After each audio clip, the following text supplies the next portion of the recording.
আমি 7 প্রকার মানুষের নাম কোরআন থেকে তাফসীর থেকে তুলে এনেছিলাম। আপনারা যাদের মোবাইল আছে, ভিডিও হচ্ছে, তুলে নেন যে আপনি এই 7 শ্রেণীর ভেতরে আছেন কিনা। যদি থাকেন আপনি বুঝবেন আল্লাহ আপনাকে ঘৃণা করে।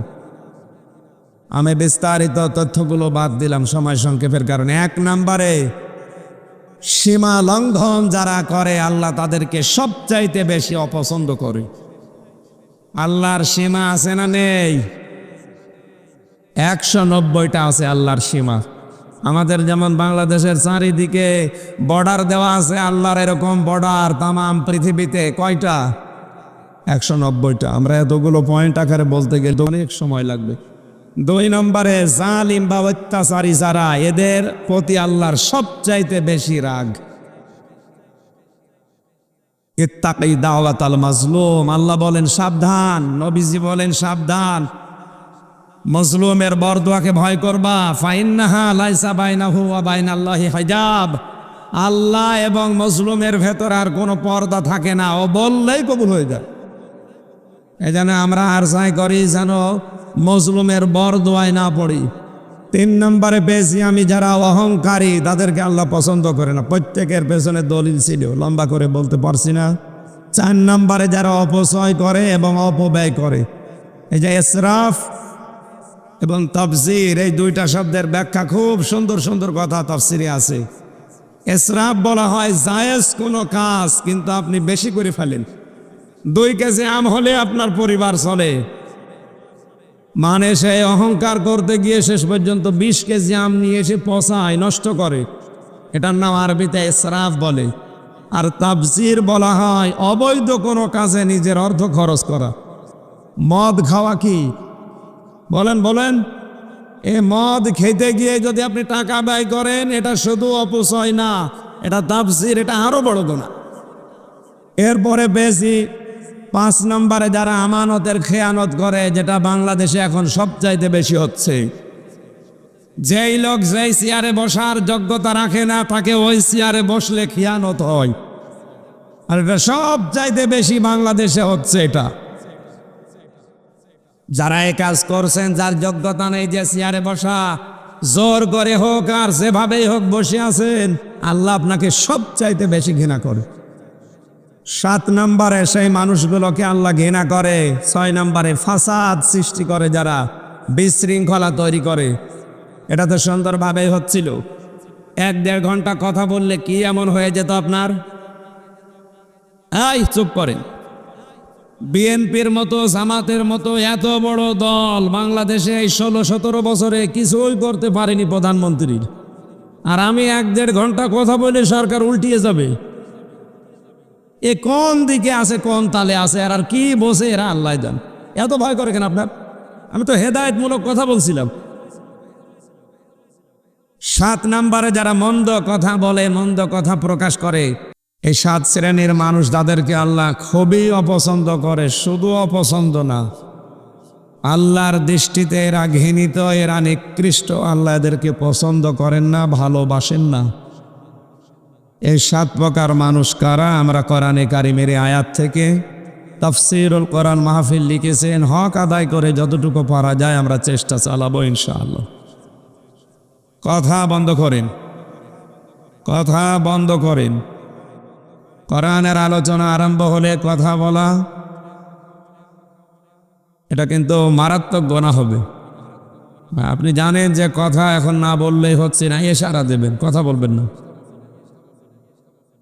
সূরা বাকারার 190 নম্বর আয়াতে আল্লাহ ঘোষণা দিলেন, ওয়াকাতিলু ফি সাবিলিল্লাহিল্লাযীনা ইউকাতিলুনাকুম ওয়ালা তা'তাদু ইন্নাল্লাহা লা ইউহিব্বুল মু'তাদিন। তোমরা যুদ্ধ করো আল্লাহর রাহে তাদের বিরুদ্ধে যারা তোমাদের সাথে যুদ্ধে লিপ্ত হয়, কিন্তু সাবধান, সীমা লঙ্ঘন করবা না। অবশ্যই আল্লাহ সীমা লঙ্ঘনকারীদেরকে পছন্দ করেন না। এখন যুদ্ধ করা লাগবে আমাদেরকে আল্লাহর রাহে। তাম পৃথিবীর জাতি যারা, বিশেষ করে অভিশপ্ত জাতি ইহুদি, আজ ওরাও কিন্তু যুদ্ধ করছে, কিন্তু ওদের রাস্তাটা শয়তানের রাস্তা। ওদের বিরুদ্ধে যারা মাতৃভূমিকে ইসলামের পক্ষে থেকে যুদ্ধ চালিয়ে যাচ্ছে, ফিলিস্তিনের এই ভাইরা, এরা যুদ্ধ করছে আল্লাহর রাহে। এখন ইমানদার আর শয়তানের অনুসারীরা কি করবে? আল্লাহ সে থিওরি দিয়েছেন, আল্লাযীনা আমানু ইউকাতিলুনা ফি সাবিলিল্লাহ। যারা ঈমান এনেছে তারা লড়াই করে, সংগ্রাম করে, যুদ্ধ করে, কিন্তু রাস্তাটা হবে আল্লাহর। কার? এই যে আমরা বলি শহীদ হয়ে গেছে, শহীদ কেমন করে মানুষ হয়? কার রাস্তায় জীবন দিলে শহীদ হয়? এটা অনেকেই না জেনে আন্দাজে অনেকের নামে শহীদ লাগিয়ে দেয়। এলাকার নাম ধীরাশ্রম। কিছুদিন আগে একটা মাহফিল করে আসছিলাম সিলেট অঞ্চল থেকে। রাস্তার ধারে একটা সাইনবোর্ড লাগিয়েছে, শহীদ চন্দ্র ধীরেন্দ্রনাথ দত্ত। নাম শুনে বোঝা যাচ্ছে ও কয় নম্বরের শহীদ। শহীদ হওয়ার জন্য 1 নম্বরে ঈমান লাগবে, 2 নম্বরে যে জীবন দিচ্ছেন রাস্তাটা হওয়া লাগবে আল্লাহর। ঈমান তো নেই, রাস্তার টাকা ভাগাভাগি করতে গিয়ে মরে গেছে। টেন্ডারের টাকা ভাগাভাগি করতে মরে গেছে, হল দখল করতে গিয়ে মরে গেছে, জমি অবৈধভাবে দখল করার জন্য গিয়ে মরে গেছে, সেও শহীদ। এজন্য ঈমান যাদের আছে এরা সারা জীবন লড়াই করবে, সংগ্রাম করবে, যুদ্ধ চালাবে, কিন্তু রাস্তা হবে আল্লাহর। এই কথা বলছেন, ঈমানদারের জীবনে লড়াই সংগ্রাম থাকবে, কিন্তু রাস্তাটা আল্লাহর হওয়া লাগবে। আল্লাহর রাস্তায় যদি কেউ জীবন দিতে পারে, সংগ্রাম করে, লড়াই করে, যুদ্ধের ময়দানে, আল্লাহ তাআলা জানিয়েছেন, হে নবী আপনি তাদেরকে মৃত বলবেন না। আলা তাহসাবান্নাল্লাযীনা কুতিলু ফি সাবিলিল্লাহি আমওয়াতা বাল আহইয়াউন ইনদা রাব্বিহিম ইউরযাকুন। সূরা আলে ইমরান 4 নম্বর পারা 11 নম্বর পৃষ্ঠা 9 নম্বর লাইনের 169 নম্বর আয়াত। তাফসিরে ফি জিলালিল কোরআনে পাবেন। সাইয়্যিদ কুতুব লিখেছেন, আল্লাহ তাআলা বলেন, হে নবী আমার রাহে যারা জীবন দেয় এদেরকে আপনি মৃত ভাববেন না, বরং এরা জিন্দা, জীবিত, এবং আমি আল্লাহর কাছে এরা খাবার খায়। সভাপতি সাহেব আজকে যদি মারা যায় আর যদি ঈমান নিয়ে মরতে পারে, কবরে থাকবে, ঘুমিয়ে থাকবে, এইটাই শেষ, আর কিছু নেই। কথা বুঝতেছেন? কিন্তু উনি যদি শাহাদতের মরণ পায়, শহীদ হয়ে মরতে পারে, উনি কবরে যাওয়ার পরে আর ঘুমাবে না, উনি জীবিত এবং জিন্দা আছে আল্লাহর কাছ থেকে কিয়ামত পর্যন্ত উনি খাবার পেতে থাকবে। তাও দুনিয়ার এই পচা খাবার না, জান্নাতের খাবার আল্লাহ নিজে কুদরতি হাতে ওনাকে কিয়ামত পর্যন্ত খাওয়াবে। এই জন্য নবীজির সারা জীবনের দোয়া ছিল এইটা, আল্লাহুম্মা ইন্নী আসআলুকা শাহাদাতান ফি সাবিলিক। হে আল্লাহ তুমি তোমার রাহে আমার আগে শহীদ হিসাবে গ্রহণ করো। শাহাদতের মরণে তো দামি এবং মর্যাদাপূর্ণ। বিশ্ব নবী জানিয়েছেন, আমি মনে হয় আল্লাহর রাহে যুদ্ধ করি, শহীদ হয়ে যাই, আবার যদি আল্লাহ আমার জীবন ফিরিয়ে দেয় আবার যুদ্ধ করি, শহীদ হয়ে যাই, আবার যদি জীবন ফিরিয়ে দেয় আবার যেন যুদ্ধ করি, শহীদ হয়ে যায়। আমি মোহাম্মদকে আল্লাহ যদি 100টা জীবন দান করে, 100 জীবন আমি শহীদ হতে চাই। কারণ শহীদের কি মর্যাদা, কি সম্মান, কি পায় তারা, এটা আমি আল্লাহর নবী নিজে মেরাজের রাত্রে দেখে এসেছি। এই জন্য আমাদেরও সারা জীবনের আশা, আকাঙ্ক্ষা, তামান্না, আমরা সাধারণভাবে মরতে চাই না, আমরা শহীদ হতে চাই। তো না, মানুষ যদি শহীদ হয়ে মারা যায়, পিঁপড়ায় কামড় দিলে যেমন লাগে ওই রকম লাগবে। পক্ষান্তরে শাহাদতের মরণ বাদ দিয়ে কেউ যদি সাধারণভাবে মরে, ও লোকটার মৃত্যু হবে জিন্দা ছাগল চামড়া ছিলে লবণ দিলে যেরকম লাগে এইরকম। আপনি কষ্ট সহ্য করতে পারবেন? বিশ্বনবী মুহাম্মদুর রাসূলুল্লাহ যেদিন মরণ আসে, ইন্তেকাল যেদিন হবে, সেই দিন তার কপাল বারবার ঘেমে যাচ্ছিল। হঠাৎ দরজায় কে যেন কড়া নেড়েছে। হযরতে ফাতেমা দরজা খুলে দেখে এক পা আকাশে এক পা জমিনে এরকম একটা মানুষ দাঁড়িয়ে আছে। ভয়ে দরজা বন্ধ করে দিয়ে এসে বলে, বাবা, এমন একটা লোককে দেখলাম, কোনোদিন এরকম মানুষ দেখি নাই। বিশ্ব নবী বলেন, মা ফাতিমা, ওটা সাধারণ লোক না, ওটা আল্লাহর ফেরেশতা আজরাইল এসেছে তোমাকে এতিম করতে, দরজা খুলে দাও। হযরত জিবরাইল এসে নবীজির কাছে বসলেন, ডাক দিয়ে বলে, ইয়া রাসূলুল্লাহ, আল্লাহ আমাকে পাঠিয়েছে আপনার কাছে আপনার জীবনটা নেওয়ার জন্যে, কিন্তু তিনি জানিয়েছে যদি আপনি যেতে না চান আমি আজকে আপনাকে নেব না। যতদিন থাকতে চান আপনি থাকতে পারবেন, কিন্তু আল্লাহ আপনার অপেক্ষা করছে। মুহাম্মদুর রাসূলুল্লাহ ডাক দিয়ে বলেন, জিবরাইল, আমি যদি থাকতে চাই কতদিন থাকতে পারবো? আজরাইল বললেন, আপনি যতদিন ইচ্ছা থাকতে পারবেন। তারপরে কি হবে?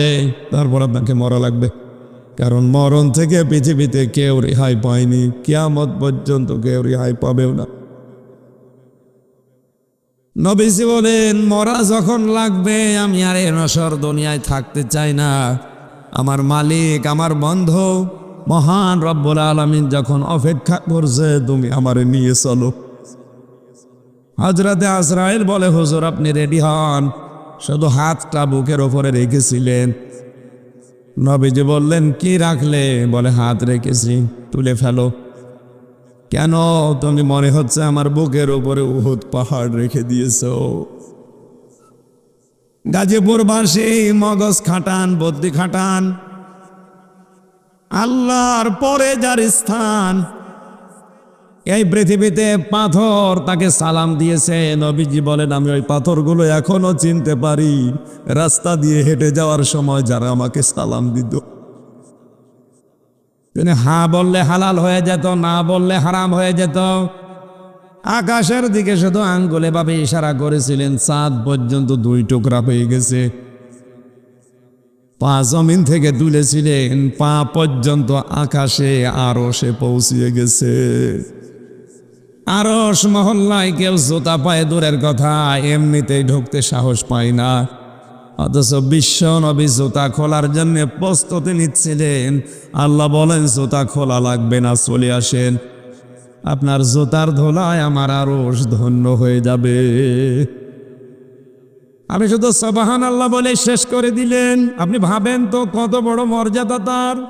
ওয়ারাফা'না লাকা যিকরাক, হে নবী আপনার নাম আমি এমন উঁচু তুলেছি, আমি আল্লাহ পর্যন্ত আপনার নাম আমি তুলে দিয়েছি।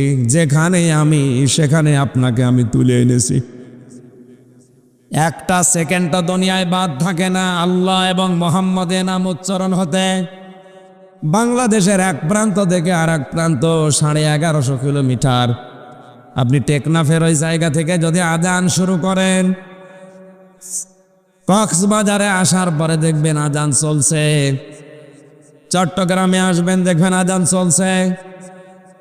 কুমিল্লা দাউদকান্দি আসবেন, আজান চলছে। ঢাকাতে আসবেন, আজান চলছে।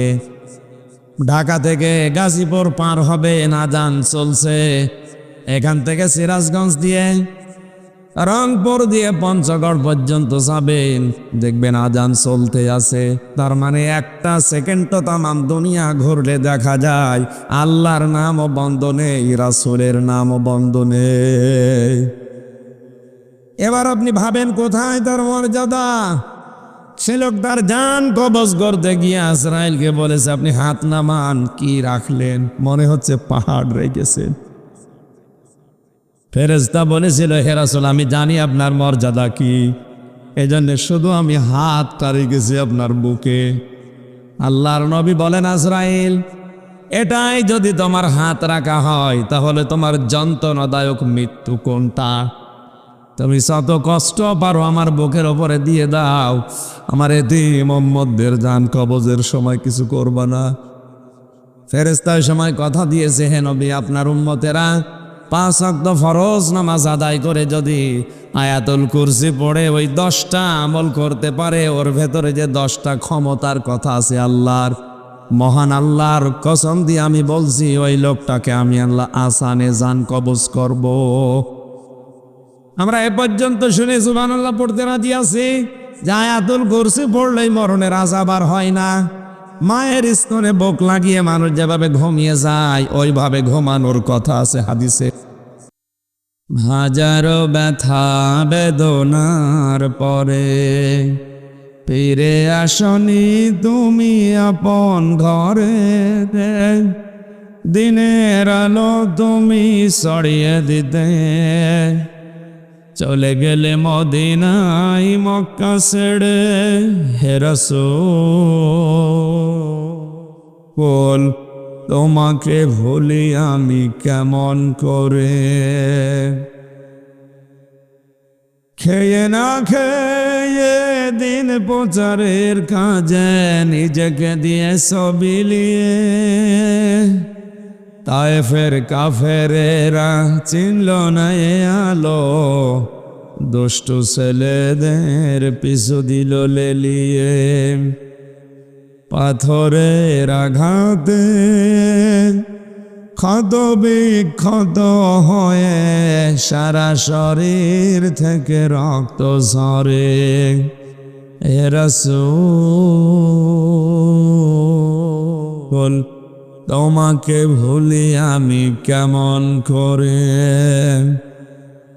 ফেরার গোহায় তোমারই ধ্যান, আসমান থেকে নামে আল কোরআন, ভাঙল সবার ভুল তোমারই পরে, আসলো কোরআনের ছায়া তলে, খালিদ ওমর আলী আবু বকর ইসলামী ঝান্ডা নিল যে তুলে,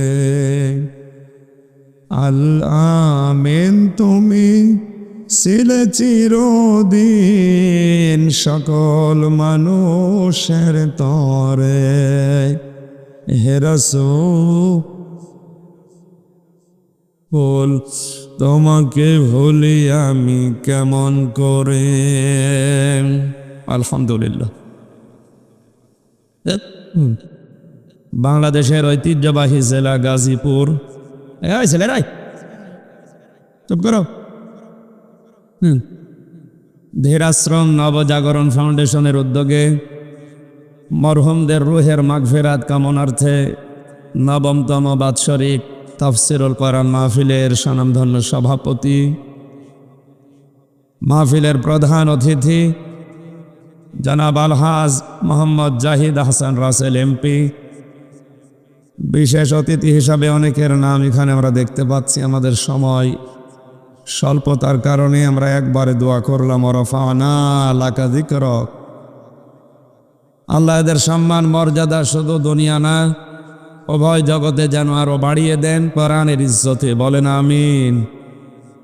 মঞ্চে বসা ওলামায়ে কেরাম, সামনে বসা মুসলমান ভাইরা, পর্দার আড়ালের সম্মানিতা মা এবং বোনেরা, প্রশাসনের ভাইরা, প্রাণ প্রিয় গাজীপুরবাসী, মহান রব্বুল ইজ্জাতুল জালালের দরগাহে শুকরিয়া জানাচ্ছি, যিনি এই কঠিন পরিস্থিতিতে যে সময় ঈমান নিয়ে টিকে থাকা আগুন হাতে রাখার চাইতেও কঠিন, এই ভয়াবহ পরিস্থিতিতে কোরআনের অনুষ্ঠানে আমাদেরকে হাজির করলেন, বলেন আলহামদুলিল্লাহ। দরুদ আর সালাম পড়ছে আমাদের নবী মুহাম্মদুর রাসূলুল্লাহ সাল্লাল্লাহু আলাইহি ওয়াসাল্লামের প্রতি, যার আনিত আদর্শ পেয়ে আমরা সকলেই খুশি না বেজার? খুশি। সম্মানিত ভাইরা, বাস্তবতাকে আগে প্রাধান্য দেওয়া লাগবে। স্থান কাল পাত্র ভেদে কথা বলার যে নিয়ম, উদউ ইলা সাবিলি রাব্বিকা বিল হিকমাতি ওয়াল মাউইজাতিল হাসানা। আল্লাহ তাআলা বলেন, হে নবী, মানুষকে আপনি ডাকেন আপনার রবের দিকে হিকমতের সাথে, প্রজ্ঞাপূর্ণ কথার সাথে ডাকেন, আহসান সুন্দর সুন্দর উপদেশ দিয়ে মানুষদেরকে ডাকেন। আমরা আল্লাহর কোরআনের এই আয়াত সামনে রেখে খুব অল্প সময়, কর্তৃপক্ষ যে সময় বেঁধে দিয়েছে আমরা ঠিক সেই সময়ের ভেতরে শেষ করব ইনশাআল্লাহ। আজকে আমার আলোচনার বিষয় হচ্ছে, মহান আল্লাহ তাআলা 7 শ্রেণীর মানুষকে খুবই অপছন্দ করেন। এই 7 প্রকার মানুষ এই পৃথিবীতে এখন আছে। এই 7 শ্রেণীর মানুষ যাদেরকে আল্লাহ খুবই অপছন্দ করে, শুধু অপছন্দ না, আল্লাহর দৃষ্টিতে এরা ঘৃণিত, এরা নিকৃষ্ট। আল্লাহ এদেরকে পছন্দ করেন না, ভালোবাসেন না। এই 7 প্রকার মানুষ কারা? আমরা কোরআনে কারিমের আয়াত থেকে তাফসীরুল কোরআন মাহফিল লিখেছেন। হক আদায় করে যতটুকু পারা যায় আমরা চেষ্টা চালাবো ইনশাআল্লাহ। কথা বন্ধ করেন, কথা বন্ধ করেন।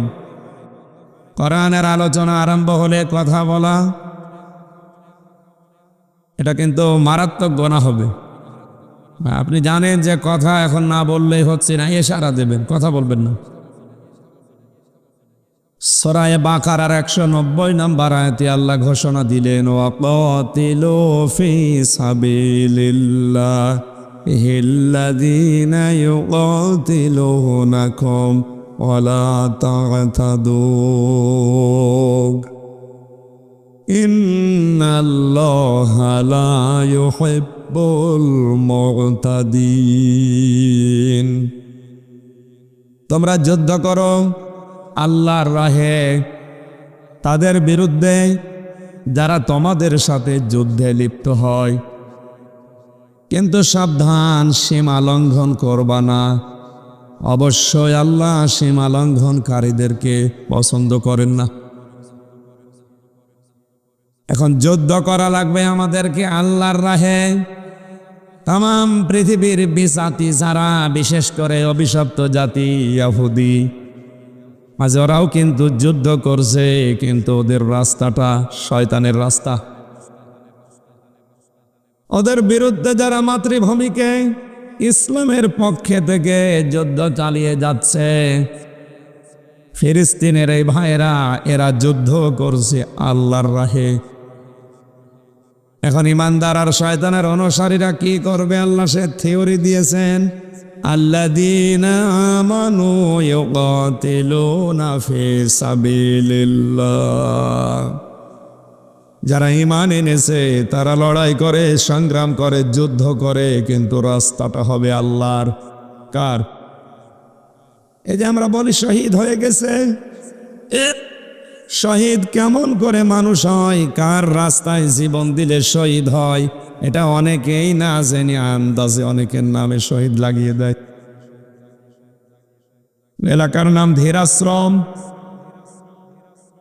কিছুদিন আগে একটা মাহফিল করে আসছিলাম সিলেট অঞ্চল থেকে। রাস্তার ধারে একটা সাইনবোর্ড লাগিয়েছে, শহীদ চন্দ্র ধীরেন্দ্রনাথ দত্ত।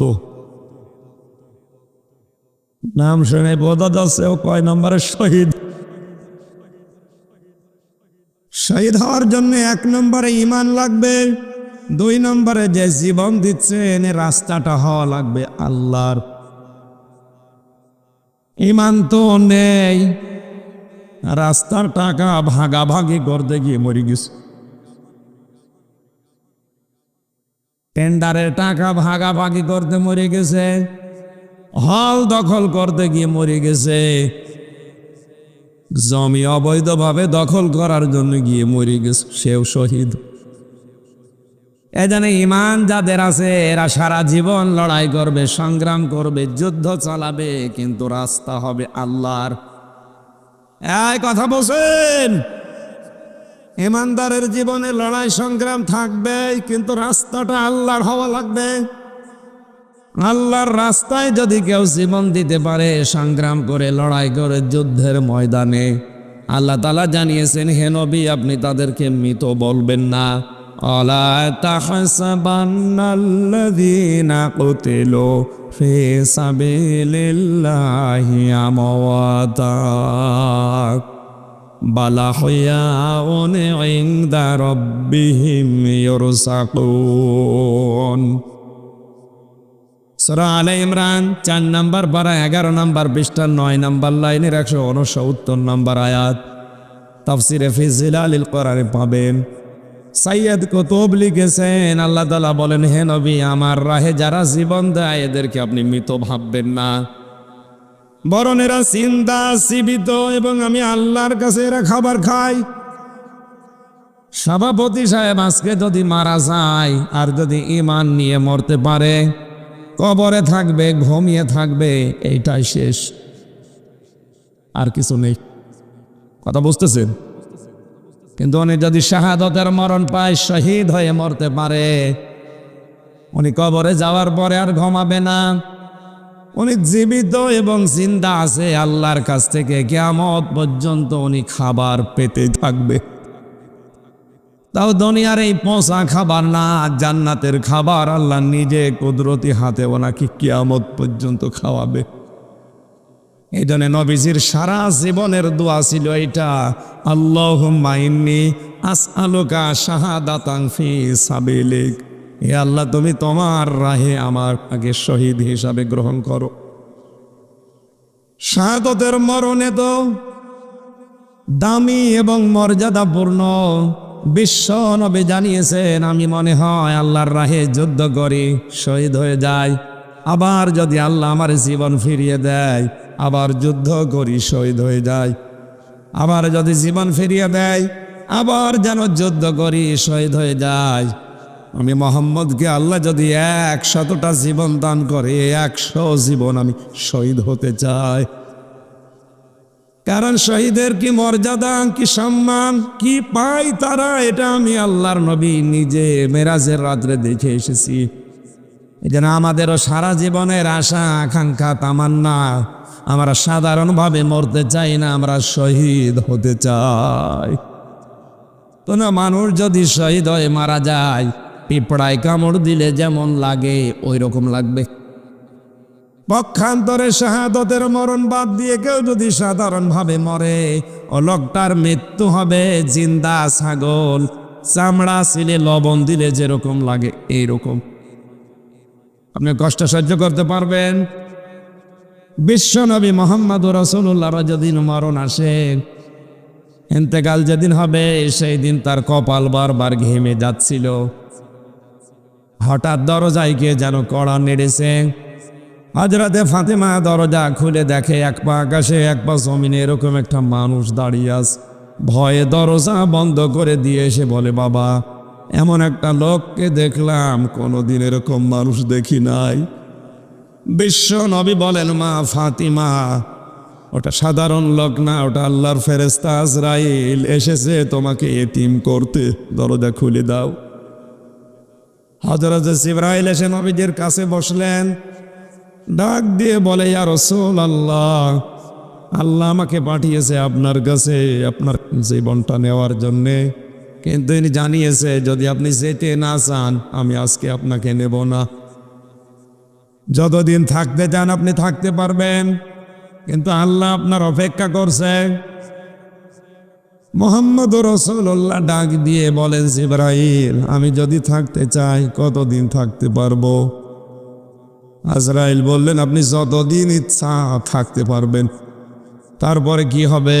তারপর আপনাকে মরা লাগবে, কারণ মরণ থেকে পৃথিবীতে কেউ রেহাই পায়নি, কিয়ামত পর্যন্ত কেউ রেহাই পাবেও না।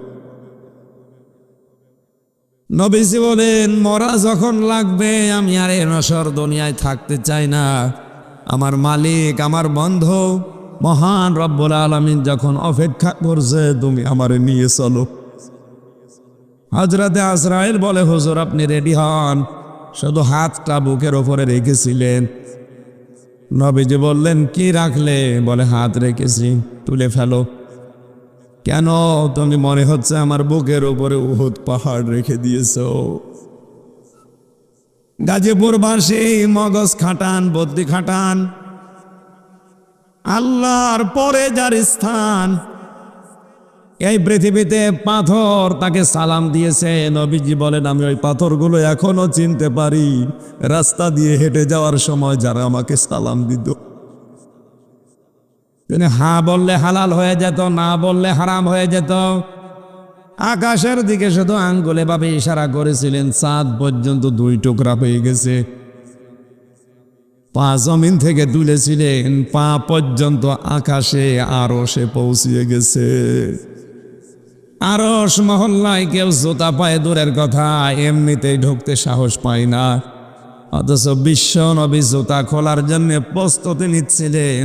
আল্লাহ বলেন জুতা খোলা লাগবে না, চলে আসেন, আপনার জুতার ধুলায় আমার আরশ ধন্য হয়ে যাবে। আমি শুধু সুবহানাল্লাহ বলে শেষ করে দিলেন। আপনি ভাবেন তো কত বড় মর্যাদা তার। ওয়ারাফা'না লাকা যিকরাক, হে নবী আপনার নাম আমি এমন উঁচু তুলেছি, আমি আল্লাহ পর্যন্ত আপনার নাম আমি তুলে দিয়েছি। যেখানে আমি সেখানে আপনাকে আমি তুলে এনেছি। একটা সেকেন্ডটা দুনিয়ায় বাদ থাকে না আল্লাহ এবং মুহাম্মদের নাম উচ্চারণ হতে। বাংলাদেশের এক প্রান্ত থেকে আর এক প্রান্ত 1150 কিলোমিটার। আপনি টেকনাফের ওই জায়গা থেকে যদি আজান শুরু করেন, কক্সবাজারে আসার পরে দেখবেন আজান চলছে। চট্টগ্রামে আসবেন দেখবেন আজান চলছে। কুমিল্লা দাউদকান্দি আসবেন আজান চলছে। ঢাকাতে আসবেন আজান চলছে। ঢাকা থেকে গাজীপুর পার হবেন আজান চলছে। এখান থেকে সিরাজগঞ্জ দিয়ে রংপুর দিয়ে পঞ্চগড় পর্যন্ত যাবেন, দেখবেন আজান চলতে আছে। তার মানে একটা সেকেন্ড তো তামাম দুনিয়া ঘুরলে দেখা যায় আল্লাহর নামও বন্ধ নেই, রাসূলের নামও বন্ধ নেই। এবার আপনি ভাবেন কোথায় তার মর্যাদা। সে লোক তার জান কবজ করতে গিয়ে আজরাইলকে বলেছে আপনি হাত নামান, কি রাখলেন? মনে হচ্ছে পাহাড় রেখেছেন। ফেরেশতা বলেছিল হে রাসূল আমি জানি আপনার মর্যাদা কি, এজন্য শুধু আমি হাতটা রেখেছি আপনার বুকে। আল্লাহর নবী বলেন আজরাইল এটাই যদি তোমার হাত রাখা হয় তাহলে তোমার যন্ত্রণাদায়ক মৃত্যু কোনটা? তুমি শত কষ্ট পারো আমার বুকের ওপরে দিয়ে দাও, আমার এতিম উম্মতদের জান কবজের সময় কিছু করবা না।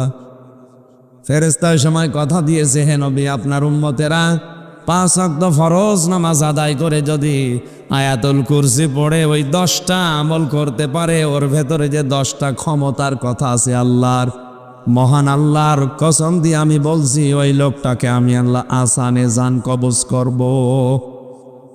আমরা এ পর্যন্ত শুনে সুবহানাল্লাহ পড়তে রাজি আছি যে আয়াতুল কুরসি পড়লেই মরণের আযাব আর হয় না। মায়ের স্তনে বুক লাগিয়ে মানুষ যেভাবে ঘুমিয়ে যায় ওইভাবে ঘুমানোর কথা আছে হাদিসে। কি মোনাজাত করব? হ্যাঁ মোনাজাত করব? এই হ্যাঁ না বললে হবে না।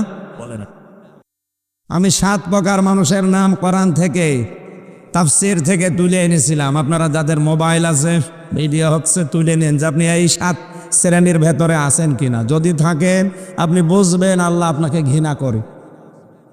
আমি বিস্তারিত তথ্যগুলো বাদ দিলাম সময় সংক্ষেপের কারণে। 1 নম্বরে সীমা লঙ্ঘন যারা করে আল্লাহ তাদেরকে সবচাইতে বেশি অপছন্দ করে। আল্লাহর সীমা আছে না নেই? 190টা আছে আল্লাহর সীমা। আমাদের যেমন বাংলাদেশের চারিদিকে বর্ডার দেওয়া আছে, আল্লাহর এরকম বর্ডার তামাম পৃথিবীতে কয়টা? 190টা। আমরা এতগুলো পয়েন্ট আকারে বলতে গেলে অনেক সময় লাগবে। 2 নম্বরে জালিম বা অত্যাচারী যারা, এদের প্রতি আল্লাহর সবচাইতে বেশি রাগ। ইত্তাকি দাওয়াতাল মাজলুম, আল্লাহ বলেন সাবধান, নবীজি বলেন সাবধান, মজলুমের বরদোয়াকে ভয় করবা। ফাইন্নাহা লাইসা বাইনাহু ওয়া বাইনাল্লাহি হিজাব, আল্লাহ এবং মজলুমের ভেতর আর কোনো পর্দা থাকে না, ও বললেই কবুল হয়ে যায়। এই জন্য আমরা আর চাই করি যেন মজলুমের বরদোয়ায় না পড়ি। 3 নম্বরে পেয়েছি আমি যারা অহংকারী তাদেরকে আল্লাহ পছন্দ করে না। প্রত্যেকের পেছনে দলিল ছিল, লম্বা করে বলতে পারছি না। 4 নম্বরে যারা অপচয় করে এবং অপব্যয় করে। এই যে ইসরাফ এবং তাফসীর, এই দুইটা শব্দের ব্যাখ্যা খুব সুন্দর সুন্দর কথা তাফসীরে আছে। ইসরাফ বলা হয় জায়েজ কোনো কাজ কিন্তু আপনি বেশি করে ফেলেন। 2 কেজি আম হলে আপনার পরিবার চলে, মানে সে অহংকার করতে গিয়ে শেষ পর্যন্ত 20 কেজি আম নিয়ে এসে পচায়, নষ্ট করে। এটার নাম আরবিতে ইসরাফ বলে।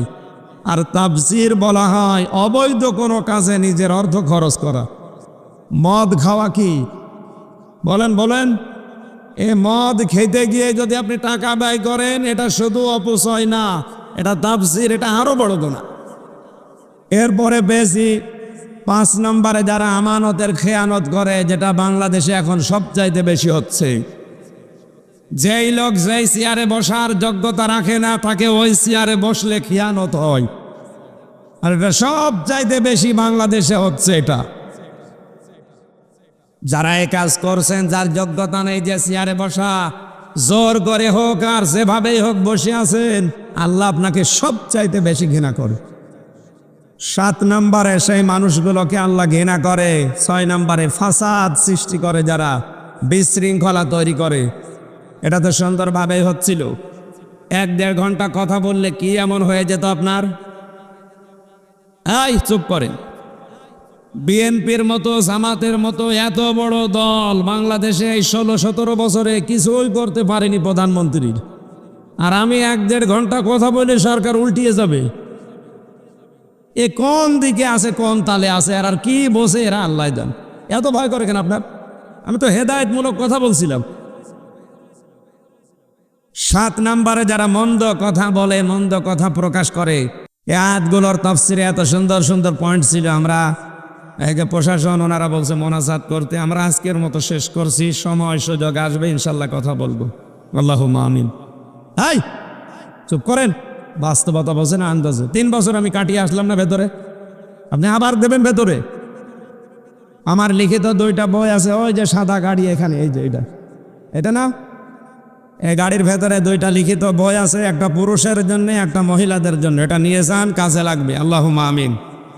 লা ইলাহা ইল্লা আনতা সুবহানাকা ইন্নী কুনতু মিনাজ জালিমিন ফাস্তাজাবনা লাহু ওয়া নাজ্জায়নাহু মিনাল গাম্মি ওয়া কাযালিকা নুনজিল মুমিনিন। রব্বুল আলামিন, বড় আশা নিয়ে কোরআন কারীম শুনতে এসেছিলাম। যতটুকুই শুনেছি আমল করার তৌফিক দাও। আমার বিল্লাল ভাই সহ যারা এ কোরআনের অনুষ্ঠানে সহযোগিতা করেছে সবাইকে মাফ করে দাও। প্রধান অতিথি আমাদের এমপি সাহেব রাসেলকে তুমি কবুল করো। তার বাবা হাসানুল্লাহ মাস্টারকে মাফ করে দাও। মাহফিলের সভাপতি, বিশেষ অতিথি যারা এসেছে, ক্ষমা চায় আল্লাহ, তোমার কাছে ক্ষমা চাও ছাড়া উপায় নেই। মেহেরবানি করে আমাদের ক্ষমা করে দাও। মনের ভেতরে যার যে কামনা বাসনা আছে, আল্লাহ আমাদের জায়েজ আশাগুলো পূর্ণ করো। চর্ম চোখে যেন দেখতে পারি কোরআনের আইন দিয়ে বাংলাদেশ চলছে। যখনই মরণ আসবে, জীবনের শেষ কামনা কবুল করো। মুখ দিয়ে যেন বের হয় লা ইলাহা ইল্লাল্লাহু মুহাম্মাদুর রাসূলুল্লাহ।